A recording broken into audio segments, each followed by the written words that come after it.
안녕하세요. 백목사의 세상 읽기. 이번 시간은 백년 전쟁에 대해서 알아보도록 하겠습니다. 100 Years War in Korea. 자, 이 백년 전쟁이라는 영화는 다큐멘터리는 이승만 죽이기를 목표로 만드는 영화입니다. 이 내용은 신동아에 나온 기소를 가지고 알아보도록 하겠습니다. 자, 역사를 왜곡해서 친일파를 몰고 사진을 합성해서 플레이보이로 비하를 했다. 이게 이제 이종 기자가 2013년에 이제 올린 기사인데요. 인혁당 재건이 사건 유가족들이 세운 4.9 통일평화재단의 제작 지원을 받아서 민족문제연구소가 만든 100년 전쟁은 그들이 주장하듯 진실한 역사를 찾아가는 다큐멘터리인가? 그들은 대한민국을 만들어 온 세력을 친일파로 규정하기에 있지도 않은 사건을 만들어냈다. 친일이란 좁은 시간으로 무장한 사람들이 어떻게 한국 근현대사를 왜곡했는지 추적했다. 자, 지난해 18대 대통령 선거 직전 민족문제연구소, 이게 민문연이라 줄여서 얘기합니다. 4.9 통일평화재단의 지원을 받아서 100년 전쟁이라는 제목의 유튜브 영상을 만들었다. 저도 이거 봤습니다.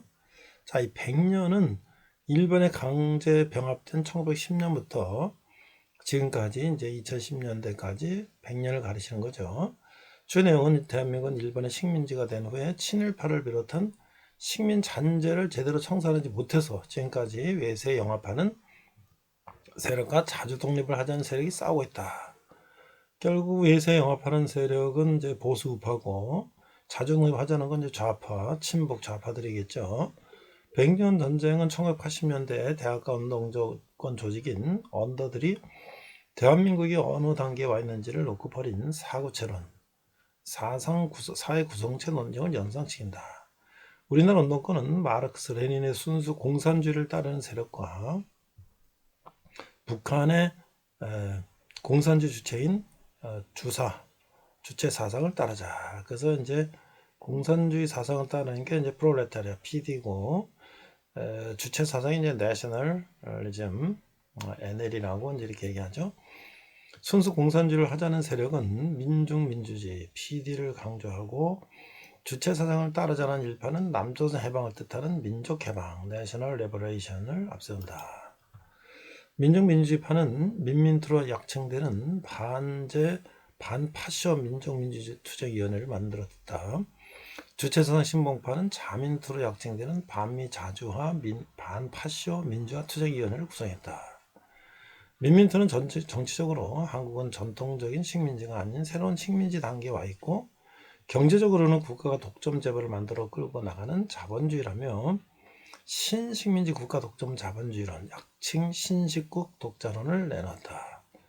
자민투는 한국은 여전히 해방시켜야 하는 식민지이고 반쯤 자본주의 했다며 식민지 반자본주의론, 약칭 식반자론을 제시했다. 이게 다 이제 운동권들이 이제 북한에 이제 지시를 받아서 이제 이렇게 이론을 전이하는 거죠. 첫 번째는 이제 인혁당 재건이와 사구재단. 이 양측이 자기 판단을 관철하기에 사상투쟁을 벌인 것이 바로 사구체 논쟁이었다. 이 논쟁에서 보다 폭넓은 지지를 끌어낸 것은 식반자론을 내세운 주사파 NL이었다. 1980년대 말부터 NL 계열이 대부분 대학에서 총학생회를 장악해 한국 대학의 운동권은 주사파 일색이 됐다.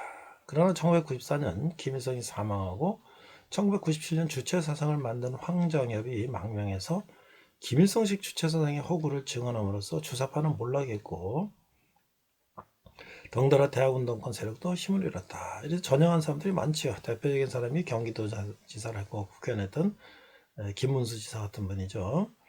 민문연은 1948년 친일파 척결을 위해서 국회가 만든 반민특위의 정신을 계승해서 친일파 연구를 하다가 1989년 타계한 임종국 씨의 유지를 잇자며 1991년에 만든 반민족문제연구소에서 유래한다. 이 연구소는 2009년 친일 임명사전을 내놓아 파문을 일으킨 바가 있다. 이게 이제 노무현 대통령 때 한 거죠. 현재 소장 3대 소장은 문화평론가라 불리는 임한영 씨인데 그는 1979년에 난민전 사건으로 투옥된 적이 있다. 임준열이 본명인 그는 조선공산당을 재건한 박헌영과 같은 헌영을 필명으로 사용하다가 필명이 더 알려진 경우다.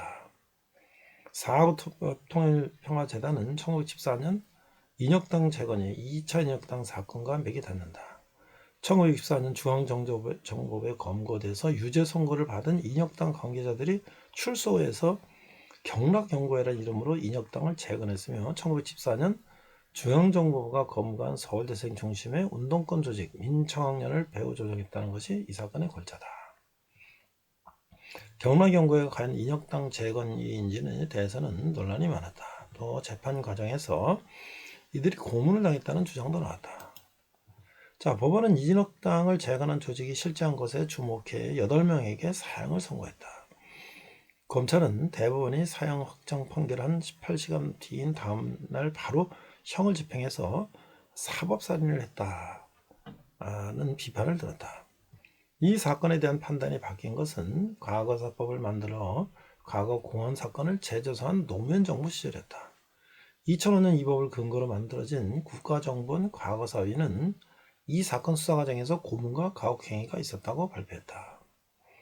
유족들의 청구로 열린 재심 2007년에서 법원은 고문이 있었다는 것 등을 인정하고 과거 재판에서 검찰이 제시한 자료는 증거 능력이 없다며 무죄 판결을 내렸다.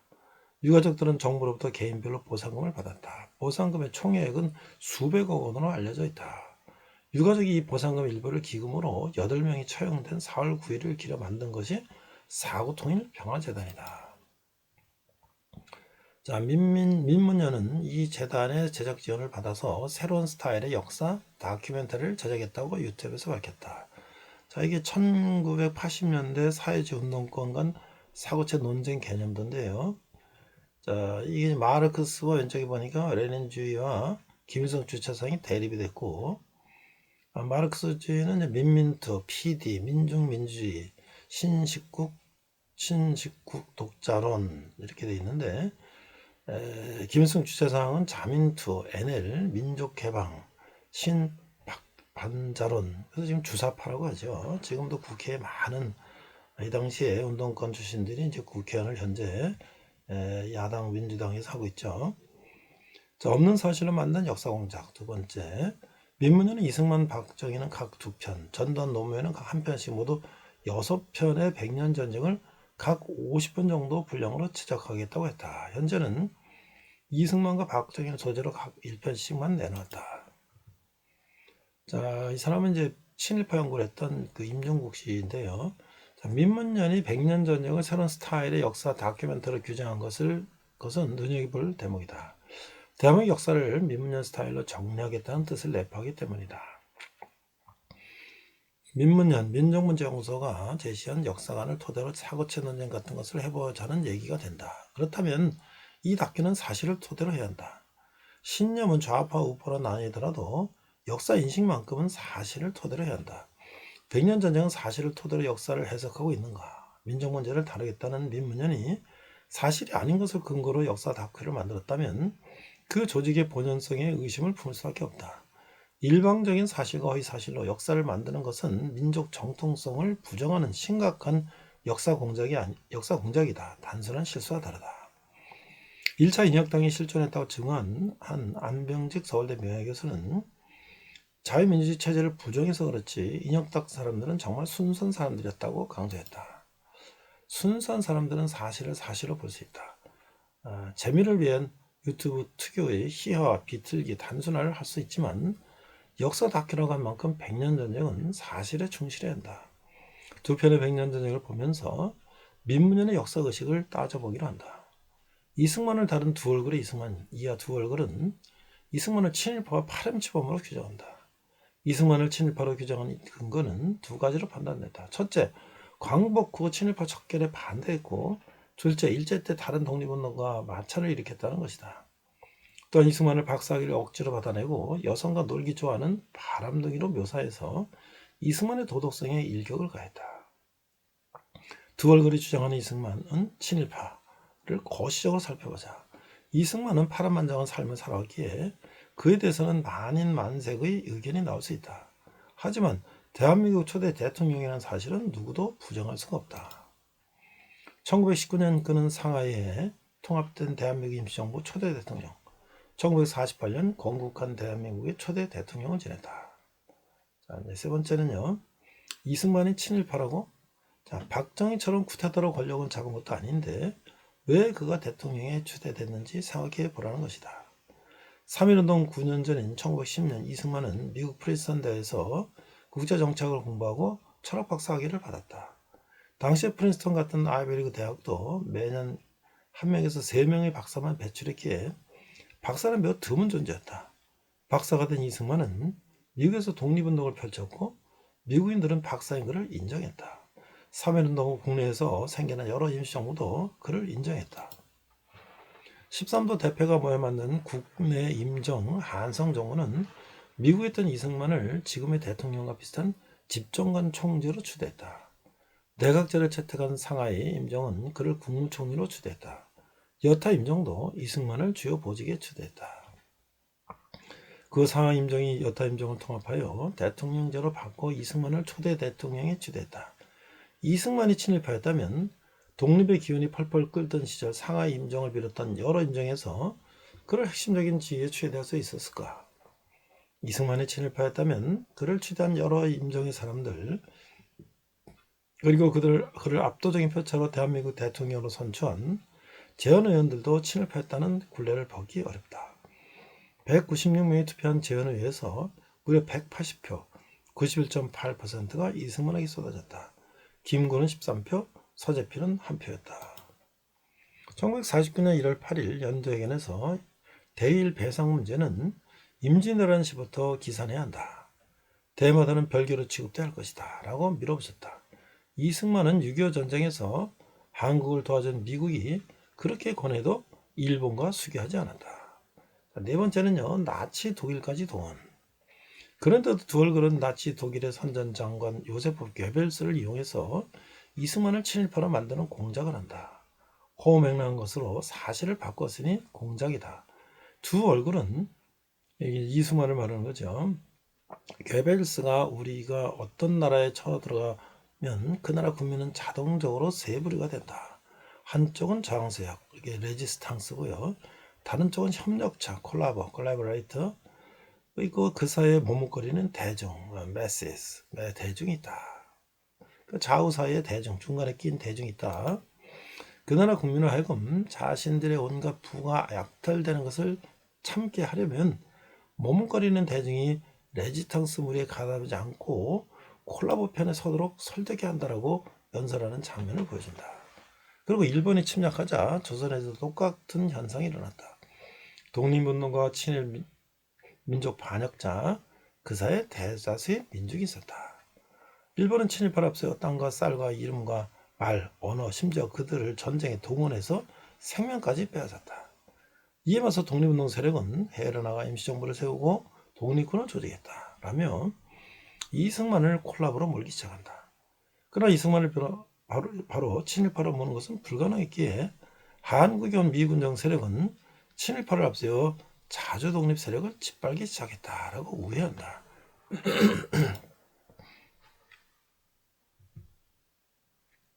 미군정 세력이 친일파를 앞세웠다는 대목도 찬찬히 살펴보자.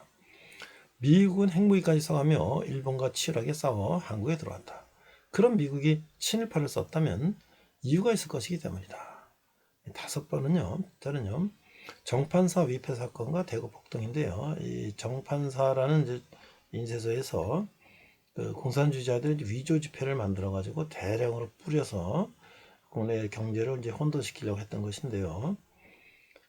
두 얼굴이 미군정은 자주 독립 세력을 짓밟기 시작했다고 한 것은 미국이 친일파 처벌법을 인준하지 않은 것, 독립정부를 세운 후 재헌회가 만든 반민족 처벌법을 반민족 행위 처벌법이 제대로 집행되지 않은 것을 섞어놓은 것으로 보인다. 전자는 미군정이 책임져야 하지만 뒤에 것은 미군정이 아닌 우리가 책임져야 할 문제다. 광복 후 순수 미군정을 받던 우리는 1946년 12월 10일 의회에 해당하는 과도입법위원회를 개원하고 1947년 6월 3일에 남조선 과도 정부를 출범시켰다. 어느 정도 자치권을 갖게 된 것이다. 과도 정부 출범 직후인 1947년 7월 20일 과도 입법위원은 친일파를 척결하기 위해 부일 협력자, 민족 반역자, 전범, 간상배 처단 특별법을 통과시켰으나 미군정의 인준을 받지 못해 공포되지 못했다. 일본과 전쟁까지 치른 미군정이 이 법을 인준하지 않은 것은 심각한 좌우 대립 때문이었다. 친일파일지라도 전향을 했다면 그들을 이용할 만큼 좌익과의 싸움이 심각해진 것이다. 광복 직후 박헌영이 재건한 조선공산당은 대일 항쟁기에 조선은행권을 인쇄했던 서울 소공동의 정판사관을 입주해서 기간지 해방일보를 발행했다. 그리고 정판사를 통해 1200만 원의 위조지폐를 인쇄해 유통시키다가 과도 정부 출범 전인 1946년 5월 경찰에 적발됐다. 경찰은 조선공산당이 남조선 경제를 교란하고 활동자금을 마련하기 위해서 위패 사건을 일으켰다고 발표했다. 경찰에 쫓기던 해방일보 사장 권오직은 북조선으로 도주했다. 정판사 위패 사건은 대한민국을 부정한 사건이었다. 대한민국이 본격적으로 자유 갈등에 들어갔었다는 징표였다. 이 사건 5개월 전인 1945년 12월 모스크바에서 열린 미 영소 외무장관 회의에서 한국에 대한 신탁 통치를 결정하자 이승만과 김구를 비롯한 한국인들은 격렬히 반대했다. 박헌영도 반대했다. 그런데 그 직후 북한에 가서 김일성 모스크바에서 막 돌아온 로마넨코 민정담당 부사령관 폴란스키 서울지제 총영사 등과 회의를 하고 돌아온 박헌영이 1940년 1월 2일부터 찬탁으로 돌아섰다. 모스크바의 결정을 맹조한 것이다. 그 결과 민족주의의 반탁, 공산주의자들의 찬탁 시기가 경쟁적으로 터져나왔다. 신생 독립국에서 불거지는 노선 투쟁이 벌어진 것이다. 미국은 신탁 통치를 하자는 입장이지만 그렇다고 침공은 할 수가 없었다. 무엇을 선택할 것인가? 그런 기로에 정판사 위패 사건이 터졌으니 미군정은 좌익 척결을 시급한 문제로 볼 수밖에 없었다. 여섯 번째는요. 친일파 처벌이냐 좌익 척결이냐. 이 사건을 겪으면서 미군정은 공산 세력과의 싸움에 방점을 찍게 된다. 일제는 나치 독일과 마찬가지로 반공을 표방했다. 이 때문에 일제에 고용된 조선인 순사 출신들이 대공 수사에 투입됐다. 미군정이 이들을 경찰관으로 채용한 것이다. 정판사 위패 사건 5개월 뒤인 1946년 10월 1일 대구에서 좌익이 일으킨 폭동이 순식간에 전국으로 확대됐다. 이것이 대구 폭동이죠. 미군정은 미군 부대와 조선인 경찰 부대를 출동시켜 무력 진압했다. 이 폭동으로 경북에서는 박정희의 셋째 형인 박상희, 이제 김종필 전 총리 장인인데요. 등 64명이 사망했다. 전국적인 사망자 수는 집계조차 되지 못했다.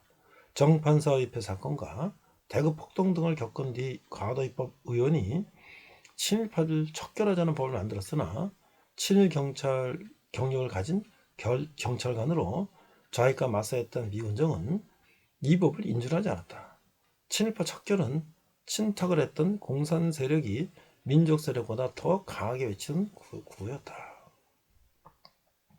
자, 이승만과 관련된 친일파 척결은 독립정부 수립 후인 반민특위 활동이다. 이 문제도 좌익들이 대한민국 건국에 보인 태도를 염두에 두고 살펴봐야 한다. 독립정부를 세우려면 헌법이 있어야 하고 헌법 제정을 제1의 목표로 만든 초대 의회를 재헌의회라고 한다. 미 군정기 대한민국은 1948년 5월 11일 재헌의원을 뽑는 투표로 정하고 선거운동에 들어갔다. 그러나 좌익들이 대한민국 건국에 서서 반대하고 나섰다. 가장 격렬했던 것은 4월 3일 제주도 봉기였다. 좌익들이 주요 간서를 습격해 사망자가 나왔다. 이게 제주도 4.3 사건이죠. 이에 경찰과 국방경비대가 대응해서 또 양쪽에서 희생자가 발생했다. 이 혼란으로 제주도의 선거는 무효가 됐다. 자, 일곱 번째요. 건국을 거부한 제주도 4.3 사건. 6월 18일 제주도 주둔 국방병기대 11연대장 박진경 중령이 부대에 숨어있던 좌익 문성길 대위 등에게 피살됐다. 사태가 커진 것이다. 무장시위대는 일본군이 남기건 무기를 들고 한라산으로 들어가서 게릴라전을 펼쳤다. 경찰과 국방경비대는 이들이 숨어있을 것 같은 중산간 부락들을 찾아다니며 토벌격전을 벌였다. 여기서 적잖은 희생자가 발생했다. 정부는 병력 증강을 위해 1948년 10월 여수에 있던 14연대의 제주도 출동을 지시했다. 배를 타기로 한 19일 지창수 상사, 김지혜 중위 등 이 연대에 숨어있던 좌익들이 간부들을 사살하며 선동하자 연대원들이 동조해서 여수와 순천을 점령하는 국군 역사상 최초의 반란 사건이 일어났다. 이게 여순 11구 사건이에요. 이를 진압하려고 광주의 사연대를 출동시키자 상당수의 사연대원이 합세해서 반란군의 규모는 더 커졌다. 당황한 정부가 다른 부대를 투입하자 반란군은 지리산으로 이동해 게릴라전을 펼쳤다. 이들은 지리산에서 이듬해인 1949년 내내 준동했다. 4.3 사건과 여순 사건을 계기로 정부는 군에 많은 좌익이 숨어 있다는 것을 알고 그들을 색출하는 숙군 수사에 들어갔다. 자, 8번째, 여순 사건과 반면특위. 좌익 척결이 심각한 과제였던 만큼 숙군 수사와 토벌전의 일제 때 공산주의에 싸운 경험이 있는 이들이 일부 투입됐다. 그런 숙군 수사에서 남도당 영남 유격사령 직책을 갖고 있던 박정희 소령이 검거됐다. 체포된 박정희는 그가 하는 군내 공산 세력을 실토하고 전향했다. 1948년 9월 20일 정부는 재헌회의가 제정한 반민족 행위 처벌법을 공포했다. 이 법에 따라 여순 사건 진압 작전이 한창이던 11월 20일 국회에 반민족 행위 특별조사위원회 반민특위가 만들어져서 1949년 1월 1일부터 가동했다. 공산 세력은 그들 세력을 살리기 위해 반민특위 활동을 적극 지지했다. 선택을 했던 이승만은 1940년 미 군정이 그랬던 것처럼 좌익 척결을 우선했다. 1월 9일 그는 반민특위는 초법적이며 북계와 대치하는 상황에서 지랑한 일을 들쑤셔 안정을 져야 한다는 내용의 담화를 발표했다. 경찰도 반민특위는 북한의 사주를 받고 있다며 반대했다. 당시 남북 대치는 심각했다. 1949년 5월 4일 개성 송악산에서 10명의 장병이 폭약을 쥐고 북계군 토치카로 돌격한 6탄 시병사 사건이 있었다. 같은 날 최전방에서는 대대장 표묘원과 강태무 소령이 각각 자기 대대원을 이끌고 집단을 월북했다. 그런 상황에서 이승만은 좌익 척결에 무게를 실은 것이다. 반면 북한은 친일파 척결을 강조하며 한국을 흔들었다. 폭풍이 된 반민특위는 1949년 5월 국회 프락치 사건을 겪으면서 중단됐다. 재판을 통해 확인한 이 사건의 실체는 반민특위를 주도한 의원들이 이삼혁, 이재남 등 남노당 특수공작원을 통해서 북한 지령을 받아 움직였다는 것이었다. 이 사건으로 13명의 의원이 기소됐는데 이들이 2심에 항고한 상태에서 6.25 전쟁을 맞았다. 서울이 적체에 떨어졌을 때 그중 12명이 북한으로 넘어갔다. 1950년 북한이 남침한 것을 보면 1949년의 좌익 척결은 시급한 문제였음이 분명하다. 남한이 공산하면 대한민국은 없어지는 것이다. 그런데 사고재단의 지원을 받은 민문현은 친일파 척결이 가장 중요하다며 이승만을 친일파로 몰고 있으니 저희가 의심스럽다.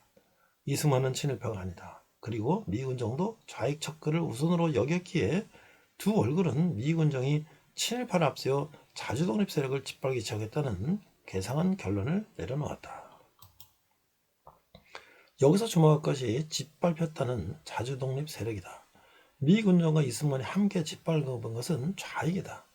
그렇다면 좌익이 자주독립 세력이라는 말인가? 자, 9번째, 공산주의자들이 자주적인가? 좌익 가운데 상당수가 독립운동을 한 것은 맞다. 그러나 그들에게 자주라는 수식어를 달아줄 수는 없다. 좌익은 만국의 공산주의는 하나라고 봤기에 공산주의 본산인 모스크바의 지령에 따라 움직였다. 자주가 아니라 심각한 사대를 한 것이다. 김일성을 보자. 김일성은 1930년대 북만주에서 중국 공산당군의 중간 간부로 활동했다. 임정이나 독립군처는 대한민국의 군이 아니라 중국 공산당군의 일원이었다. 1935년 만주의 중국 공산당군은 중국인 주바오중이 이끄는 동북 항일연군으로 통합된다. 1940년 일제 관동군이 토벌을 강화하자 이들은 연합국인데도 중립조약을 맺고 있어 일본과 싸우지 않고 있던 소련으로 도주했다. 소련 극동군은 이들을 받아들여 88 정찰여단, 여단장은 주바오중을 만들었다. 소련군 안의 중국인 부대가 된 것이다. 김일성은 이 부대에서 80명 정도를 이끈 대대장 등을 했다. 연합군이 카이로서는 1940년 등을 통해 제2차 세계대전에서 승리하더라도 그들의 영토를 확장하지 않는다고 공포했다. 독일군의 공격을 받던 소련은 1943년부터 모스크바 근처까지 쳐들어온 독일군을 밀어내기 시작했다. 1944년 미영 연합군이 노르망디 상륙작전을 성공시키자 소련군은 독일이 점령했던 동유럽 국가로 진격해 그들을 해방시켰다. 그러나 연합국은 영토를 확장하지 않는다고 했기 때문에 소련을 해방시킨 동유럽 국가들을 소련과 같은 공산국으로 만드는 공작을 했다. 이런 경험이 있었기 때문에 북한에 진주한 소련군은 88여단 소속의 김일성을 내세워 곡장 북한을 소비에 투하했다. 그러니 김일성에게는 자주라는 단어를 붙여줄 수 없는 것이다. 김일성은 중국 공산당원과 소련군 신분을 가졌지만 이승만은 그렇게 오래 미국에 있었어도 미국 국적을 갖지 않았다. 광복 직후 박헌영이 친탁으로 돌아선 것은 모스크바의 지시 때문이었다. 그 군의 자익은 모스크바의 지령을 받은 김일성 세력의 지시를 받아 움직였다. 6.25 전쟁도 소련이 만들어준 작전 계획에 따라 일으킨 것이다. 그런데 두 얼굴은 좌익을 자주 세력으로 해놓았으니 참으로 심각한 역사 왜곡이 아닐 수가 없다. 당시의 진실은 미군정이 친일파를 앞세워서 자주독립사회를 짓밟았다가 아니라 미군정과 이승만은 좌익의 준동이 심각했기에 일부 친익 세력을 활용해서 좌익을 제압했다이다. 여기 이제 이승만과 김노디가 멤버 위반으로 기소됐던 100년 전의 화면인데요. 이게 이제 이 컴퓨터 합성해서 부도덕한 선거를 했다. 이렇게 해갖고 이제 이승만을 아주 이제 바람둥이로 이제 묘사한 거죠. 자, 10번째, 노선 갈등을 친일모라. 이승만이 노선 문제를 놓고 독립운동 세력과 갈등한 것도 넓은 시야로 봐야 한다. 제1차 세계대전 때 일본은 그 자리에 맺은 영일동맹을 근거로 영국, 미국이 참여한 연합국 편에 섰다. 전일본은 승전국으로서 독일이 영유했던 태평양의 섬을 위임 통치하게 됐다. 이런 상황에서 미국과 일본은 밀월이라고 할 수 있을 만큼 사이가 좋았다. 그무렵 캘리포니아에 있던 일부 독립운동 세력이 무장공군을 길러 태평양을 날아가 쥐 같은 외왕의 머리를 부수자고 했다. 국제정치에 정통했던 이승만은 이런 일이 불가능할 뿐 아니라 오히려 미국의 독립운동 세력을 위축시킨다고 봤다. 처지를 바꿔놓고 이런 생각을 해보자. 지금 우리와 북한은 사이가 무척 나쁘다. 그럼 대한민국에서 일단의 세터민 탈북자들이 핵실험을 거듭하는 김정은의 머리를 부숴놓자며 독자적 운영할 무장공군을 한국에 만들겠다고 하면 우리는 어떻게 할 것인가? 일본과 싸우고 있던 장제스의 중국 국민당 정부도 우리 임정이 무장조직을 운영하는 것을 허가하지 않았다. 외부 세력이 무장조직을 갖추는 것은 허락할 수 없는 주권 침해 사항이기 때문이다. 장제스 정권은 1932년 상하이 흥커우 공원에서 윤봉길 의사가 도시락 폭탄을 던져 일본군 수뇌부를 살상했을 때 중국이 30만 대군이 하지 못한 일을 한국 청년이 해냈다며 비로소 우호적인 태도를 보였다. 그리고 조선 청년들로 광복군을 만드는 것을 특별히 허가했다. 하지만 1941년 광복군이 조직되자 중국은 광복군을 임정에서 분리해 그들의 통제하는 조직으로 만들었다. 이를 위해 참모장과 정원차장 등 광복군의 핵심 요직엔 중국 장교를 집어넣었다. 이런 제약이 있었기에 광복군은 일본군과의 전투에 나서지 못했다.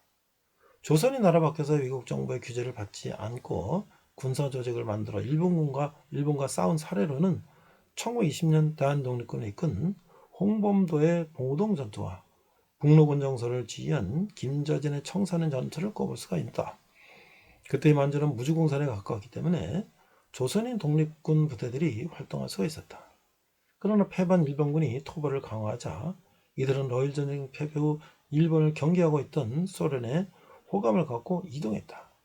우리가 자유시라고 일컬었던 스포버드니로 들어간 것이다. 그러나 소련은 자국 영토 안에 허가받지 않은 무력이 있는 것을 허용할 수가 없어 조선 독립군을 상대로 무장해제를 시도했다. 이때 충돌이 빚어지자 소련은 군대를 동원해서 조선 독립군 세력을 공격해 죽이고 체포했다. 1921년 자유시 참변이 일어난 것이다. 여러 번째는 플레이보이 이승만. 소련군은 생판 조선 독립군 세력을 재판에 처했는데 그때 유무죄를 다루는 배심원으로 활동한 사람 중에 한 명이 광복후 서울에서 인공을 선포했던 여운형이다. 소련은 살아남은 조선 독립군들을 중앙아시아 각지로 흩어버렸다. 홍범도는 카자흐스탄으로 이동해 극장 수의를 하다가 사망했다. 좌익이 개입된 자유시 참변으로 수만 명에 달했던 조선 독립군은 완전히 와해됐다. 외국에서 무장 세력을 운영하는 것은 불가능에 가깝다는 것을 꿰뚫어보는 이승만은 그날의 법을 지키는 범위 안에서 투쟁했기에 세력을 모을 수가 있었다. 반면 과격한 투쟁을 외친 열혈 세력들은 새가 모이지 않아 이승만을 공격했다. 노선 투쟁이 벌어진 것이다. 이승만은 제1차 세계대전으로 미국과 일본의 사이가 좋았을 때는 반일 운동을 할 인재를 키우는 교육에 집중했고 미국과 일본이 싸우는 시기에는 강력한 투쟁을 주장했다. 태평양 전쟁 말기 CIA 미국 중앙정보국이 전신이라고 할 수 있는 미군의 OSS 전력정보국은 일본과 비슷하고 일본말을 할 수 있는 조선인들을 특수부대로 만들어 한국에 침투시키려 했는데 그 연결고리가 이승만이었다. 이 사실을 안다면 이승만을 향한 숱한 비난은 노선투쟁에서 비롯된 것이지 이승만이 친일했다는 단서가 될 수 없다는 것이 자명해졌다. 그 미국의 OSS 전력정보국에서 해방 전에 이제 태평양 전쟁 말기 한국에 침투하려고 했던 그 특수부대에는 젊은 그 청년들이 중심이 되어 있는데 그 당시 50대인 사업가, 지금 유한양행을 창업한 유일한 박사가 자기 신분을 숨기고 그 안에 있었다는 거죠. 대단한 인물입니다. 이승만 노선이 오히려 현실적이었다는 판단도 할 수 있게 된다. 그런데 두 얼굴은 이것을 신랄히 비판한다. 이승만은 친일파라며. 두 얼굴의 공격은 여기서 멈추지 않는다. 정치인의 치명적인 약점이 될 수 있는 여성 문제를 거론한 것이다. 두 얼굴은 46세 이승만이 그를 숭배하고 하는 22살짜리 오벌린대 여대생 김노디와 여행을 하고 최고 레스토랑에서 식사를 하고 최고 럭셔리 호텔에서 잤다고 했다. 그리고는 이승만은 백인 여자들에게 접근해 마치 재벌 2세처럼 최고 식사를 사주며 데이트를 즐겼다고 주장한다. 하지만 백인 여자가 누구인지는 밝히지 않았다.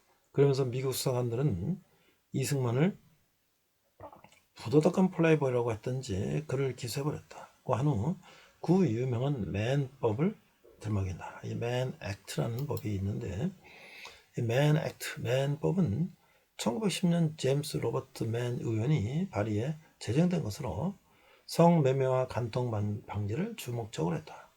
남성이 많은 백인 여성을 데리고 주 경제를 넘으면 성매매, 부부임을 증명하지 못하는 남녀가 주 경계를 넘으면 간통으로 보고 일단 조사하게 한 것이 맨법이다.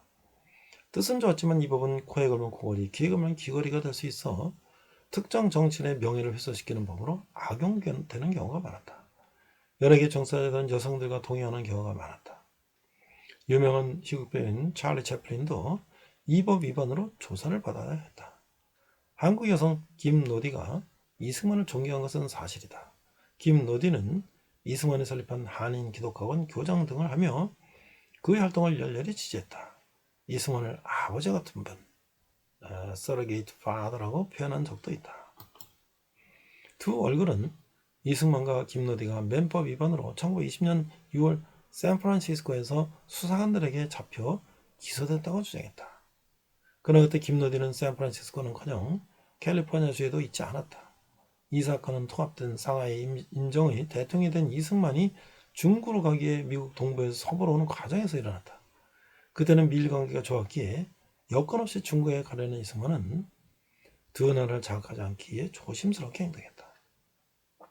3.1운동 이승만은 한성 정부의 집정관 총재가 됐기에 워싱턴 옮겨가 활동했다. 그런데 상하이 임정에서 대통령으로 추대하자 상하행 배를 탈 수 있는 호놀룰루에서 오면서 조용히 몇 군데서 조선 독립에 대한 연설회 등을 열었다. 그때 호놀룰루 배를 탈 수 있는 샌프란시스코에 도착했을 때 로스앤젤레스의 누군가 맨법 위반으로 이승만과 김노디를 고발했다. 12번째는요. 포토샵으로 사진 조작까지. 그러나 김노디는 캘리포니아에 온 사실도 없으니 이승만을 맨법 위반으로 조사할 수 없었다. 그런데 이승만은 무국적자였다. 당시 미국에는 많은 외국인이 자리를 찾아 몰려들었으므로 무국적자 문제는 노동부에서 다뤘다.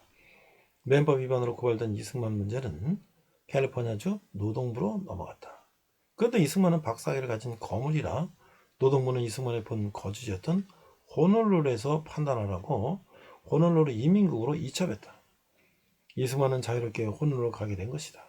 그때 캘리포니아 경찰은 누군가가 이승만을 노리고 있다고 보고 경찰관을 하여금 호놀룰루로 가는 이승만을 경허하게 배려했다. 이승만은 호놀룰루의 저명인사였기에 호놀룰루 이민국 책임자는 무혐의 처분을 하고 이를 캘리포니아 정부가 있는 샌프란시스코에 보고했다. 이 때문에 이승만은 배를 타고 중국으로 갈 수가 있었다.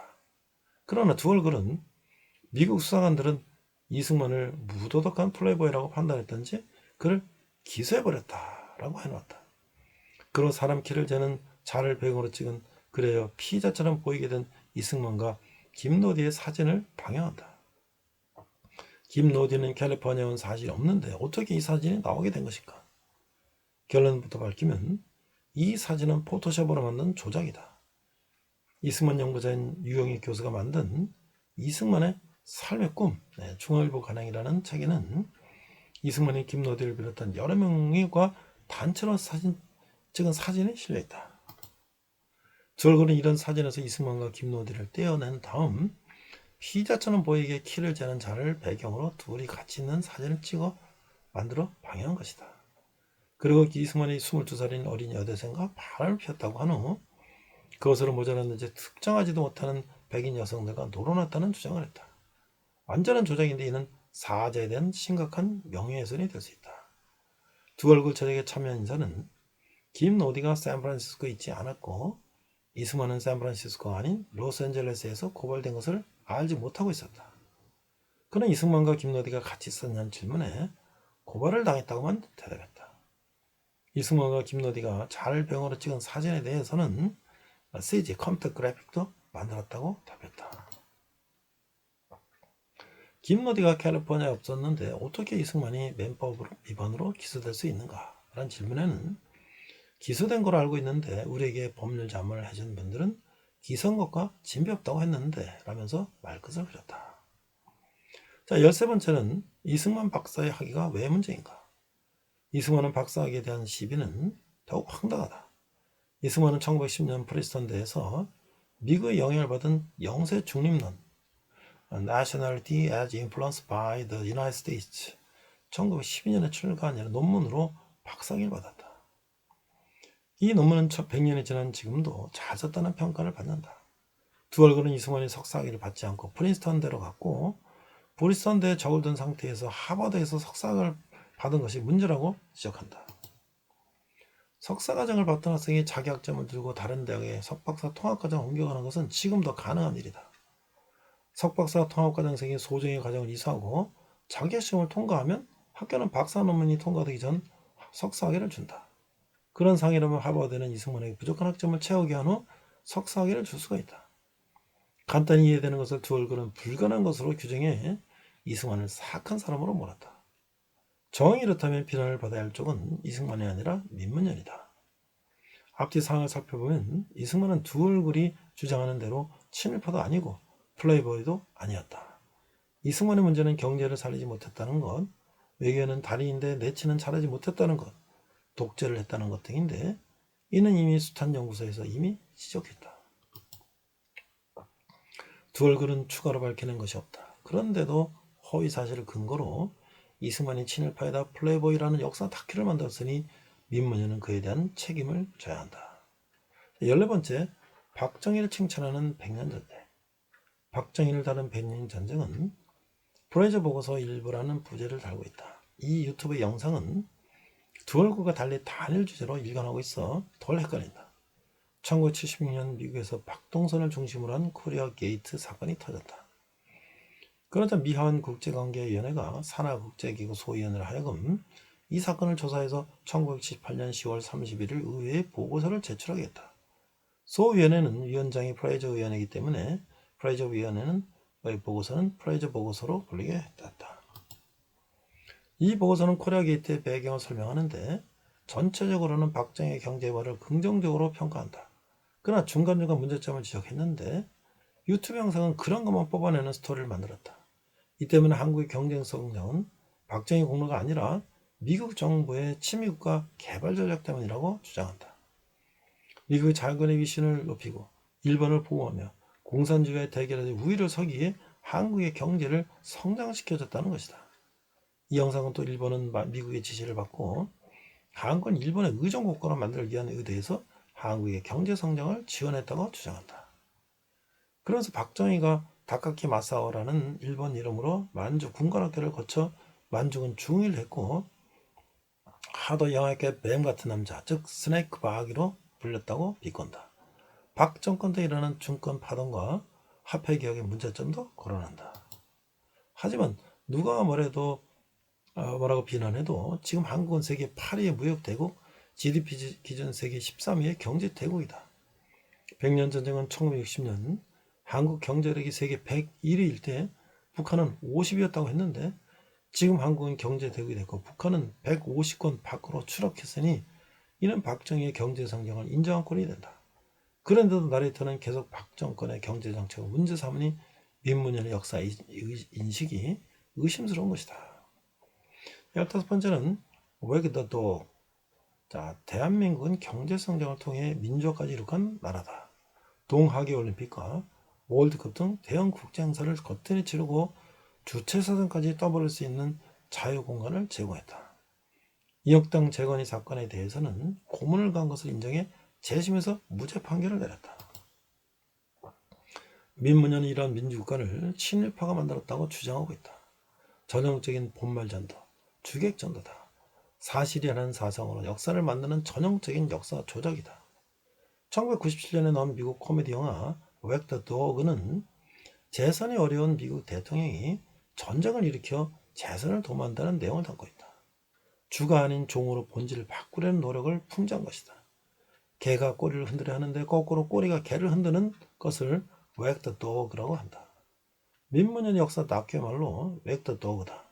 대한민국을 만들어온 주류의 노력은 도외시하고 친일이라는 문제만 집착해 한국 역사를 재단하려고 하니 역사 왜곡에 이르게 됐다. 1980년대의 사고체 논쟁은 사회주의자들끼리 논쟁이었다. 이 때문에 결론이 한정돼 있어 학생운동을 촉발시켰다. 그러나 그 논쟁을 벌인 세력은 국가발전에 참여한 이들이 아니었다. 이제는 한국의 국가발전에 참여한 세력도 참여하는 진짜 사고체 논쟁을 벌여야 한다. 100년 전쟁은 근현대사 진실을 찾기 프로젝트라는 글귀로 대미를 장식한다. 진실로 근현대사의 진실을 찾고 싶다면 민문연은 사실을 토대로 역사 다큐를 제작해야 한다. 그렇지 않을 때는 그에 대한 책임도 져야 한다. 그리고 북한을 놓고도 똑같은 잣대로 진실한 역사 찾기에 나서야 할 것이다. 이상이 신동로에 게재된 100년 전쟁 이승만 죽이게 된 기사 내용이었습니다. 이상 백목사의 세상 읽기 100년 전쟁 이승만 죽이기였습니다.